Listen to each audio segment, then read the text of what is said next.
hicimos una clasificación de los bienes. Vale la pena aclarar que uno podría clasificar de muchas maneras, dependiendo de la conveniencia Claro. y de lo que uno quiere profundizar, el tipo de bien.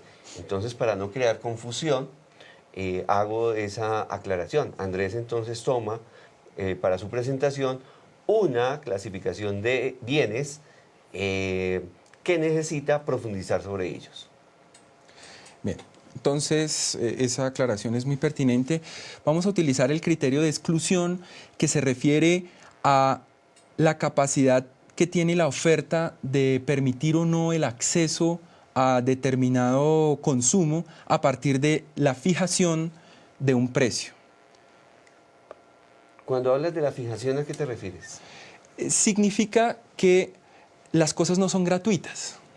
En la medida en que al consumidor le cueste algo producir, comprar el producto, entonces se está generando una exclusión. Si las cosas fueran gratuitas, cualquier persona podría acceder a ellas. El productor, obviamente, tratando de lograr utilidades, ingresos, va a poner o a tratar de fijar un precio de tal manera que no todos finalmente lo van a poder comprar, pero él va a recibir algunos ingresos. Entonces, cuando se fija el precio de un bien, cuando el productor fija el precio de un bien, estamos haciendo referencia a la exclusión. El dinero es el que manda. El segundo criterio es rivalidad. Rivalidad, la idea de la rivalidad es que nos permita identificar lo siguiente, es cuando yo consumo algo y otra persona no lo puede consumir, cuando eso pasa, estamos diciendo que el bien es rival. Vamos a ver, a continuación vamos a ver algunos ejemplos para aclarar la situación. ¿Puede existir una especie de pelea entre las dos personas o disputa entre las dos personas para definir con quién se queda con ese bien? Bueno, eso sería ir tal vez muy lejos, pero sí es claro que cuando hay rivalidad, si una persona consume ese bien, otra persona no lo puede hacer. Entonces, miremos algunos ejemplos. Exclusión, recuerden, se refiere a un precio. Entonces, ¿qué puede tener precio? Bueno, prácticamente todo en la economía tiene precio, los automóviles, las viviendas, las entradas a cine. No exclusión es lo contrario, exactamente lo contrario. Es cuando yo puedo acceder al consumo de un bien sin tener que pagar por ello. Entonces, la entrada a la media torta, bueno, ese es un ejemplo quizás muy particular. La media torta está solo aquí en Bogotá, pero podríamos decir que es una plaza pública, un parque público. De eventos. Es un Sí, escenario de eventos. Exacto. Aquí en Bogotá, para los que no conocen. Es un escenario de eventos, como conciertos patrocinados por las alcaldías, en fin, cosas de ese estilo, donde yo no tengo que pagar un precio, una boleta, para poder ingresar y disfrutar del evento. Eso podría ser no exclusión. Algunas misas también son, o servicios religiosos, son gratuitos. Hay otras pues donde hay que pagar una membresía y en fin. Pero no exclusión se refiere a no pagar un precio para poder disfrutar del bien o servicio. Ahora, en términos de rivalidad, ¿cómo se puede ilustrar la rivalidad? Es decir, si yo consumo algo y otra persona, porque yo lo estoy consumiendo, ya no lo puede consumir, son las becas o las subastas. Recordemos, Carlos, las subastas clásicas, esas que se hacen en Inglaterra, de los objetos de la princesa Diana. Entonces, ¿cuánto paga usted por el guante de la princesa Diana? Bueno, entonces empieza la gente a pujar y a pagar un precio cada vez más alto hasta que se llega a cierto límite. Eso es una subasta. Observe que si yo me quedo con el guante de la princesa Diana, nadie más se va a poder quedar con él. Ahí claramente hay un fenómeno de rivalidad. Por ejemplo, las becas. Si uno concursa por una beca para irse a hacer estudios en otro país y yo me la gano, pues significa que los demás concursantes no lo pudieron hacer. Luego, ahí hay también rivalidad. En general, prácticamente en todo, no sé si Carlos tenga algún contraejemplo, pero en general, en casi todo hay rivalidad. No rivalidad es un poquito más difícil, pero a la vez es sencillo de encontrar. Por ejemplo, el aire que respiramos. El aire que respiramos, si yo respiro aire, ¿impido que usted lo respire? Claramente no. Yo puedo tener los pulmones más grandes del mundo y sin embargo usted puede respirar también aire. Mirar un paisaje, clarísimo, mirar un paisaje también, el hecho de que yo lo mire ni se gasta, ni tampoco hace que las demás personas lo puedan dejar de ver. Claro, o sea, ni que pudiera uno taparle la visión a todo el que lo quiera ver. Y finalmente recibir la luz del sol. Bueno, ese también es un ejemplo que nos permite claridad. Listo. Entonces, ¿qué tenemos? Tenemos que el mercado asigna bienes, ¿cierto? Dice para quién va, a qué precio va, con qué tecnología, todas esas preguntas resueltas. Pero resulta que hemos visto que los bienes pueden tener 2 o 4 características: exclusión, no exclusión, rivalidad o no rivalidad. Dado que existen estos criterios, ¿qué tal si los combinamos? Si combinamos estos criterios, vamos a tener el siguiente esquema.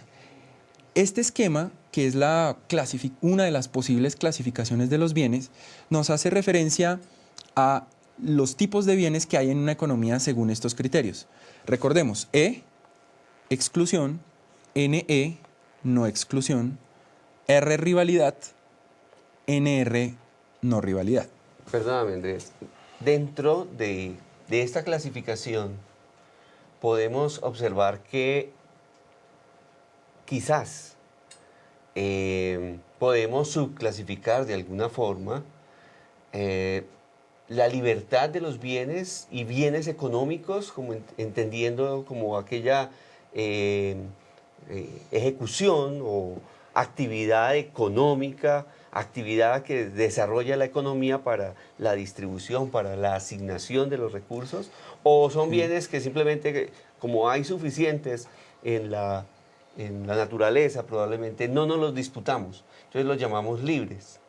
Y esta clasificación que tú haces ahí, podríamos decir que cabe tanto para bienes libres como para bienes económicos. Precisamente, Carlos, esta clasificación nos va a permitir hablar en cierta medida de bienes libres y de bienes privados o bienes económicos, en términos de la escasez, que es, creo, lo que estamos discutiendo en este momento. Sí, claro, vamos a poder hablar que en alguna de estas casillas que vamos a hablar a continuación existen los bienes libres. Okay. Libres en el sentido en que no le pertenecen específicamente a nadie.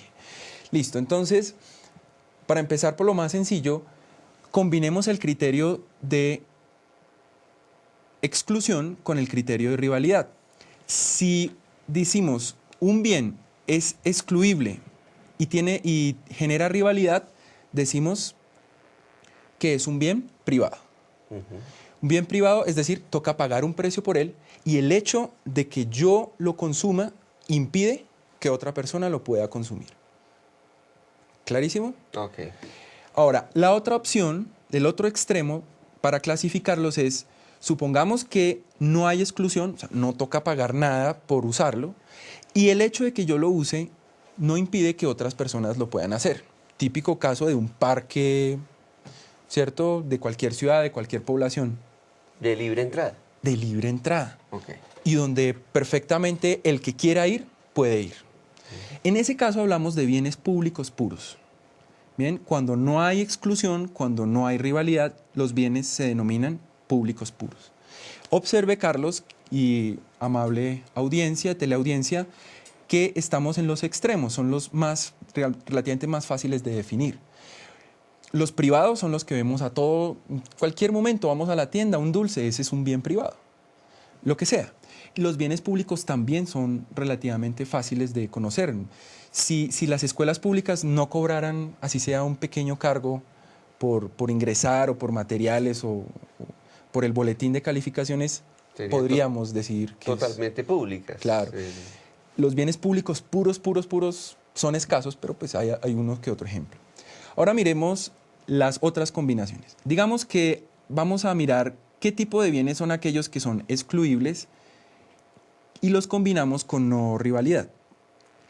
En ese caso, tendríamos los bienes club. Un club es un ejemplo de eso.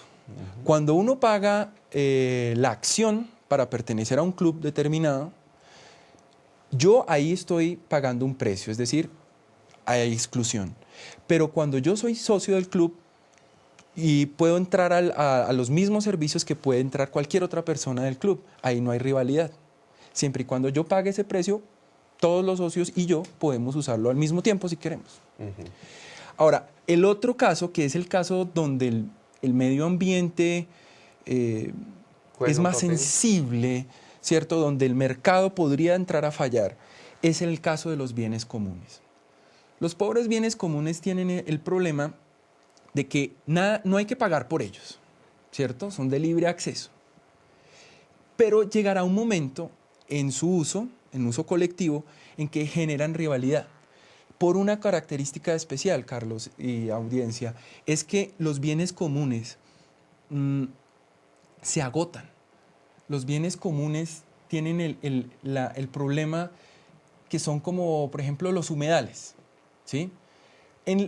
Cerca a los humedales, las industrias se pueden ubicar para poder ahí hacer sus vertimientos, o sea, botar sus sustancias químicas peligrosas a ese humedal, porque finalmente esos son corrientes de agua y en el agua se disuelve todo, entonces no habría inconveniente.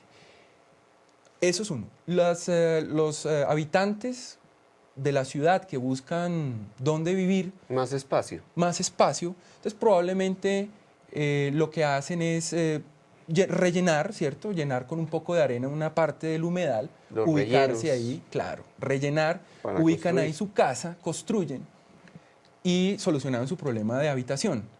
Pero resulta que eso también implica un impacto sobre las especies que estaban ahí del humedal, los pájaros que estacionalmente llegan allá, en fin. Es decir, mucha gente se va ubicando alrededor del humedal y va generando unos impactos. Sin embargo, si uno le pregunta a cualquier ciudadano que conozca el humedal, le dice, bueno, ¿y de quién es eso? ¿A quién le importa ese humedal? Seguramente la respuesta es negativa. No sé de quién sea, no sé a quién haya que pedirle permiso, simplemente llegué y me ubiqué ahí. O la industria, pues no sé, yo vi el espacio y ahí me pareció conveniente hacer mis vertimientos. Entonces los bienes comunes son de mucha gente para el uso, pero no son de nadie para la responsabilidad de cuidarlos. Caso contrario del bien privado. Si yo compro un carro, a mí me duele muchísimo coger un hueco y que se me vaya a dañar mi carrito. ¿Por qué? Porque es mío y yo pagué por él. Yo quiero conservarlo. Pero en el humedal, pues hombre, si se murieron los patos del humedal, mala suerte, ¿no es cierto? No eran míos. No eran míos. Finalmente ya vendrán otros. Yo Entonces, los disfruté por un tiempo, estaban ahí, pero como que no eran míos. no era mi problema. Los bienes comunes tienen esa dificultad. Y es que como no hay que pagar por ellos, pues nadie se preocupa por ellos. Bien, entonces tenemos 4 tipos de bienes a partir de combinar los criterios de exclusividad o exclusión y rivalidad. Los vemos ahí en pantalla. Ahora, sigamos. Espero que que quede firme, que quede claro que sobre los bienes comunes nos vamos a centrar para el hecho de aclarar cuáles son las fallas de mercado.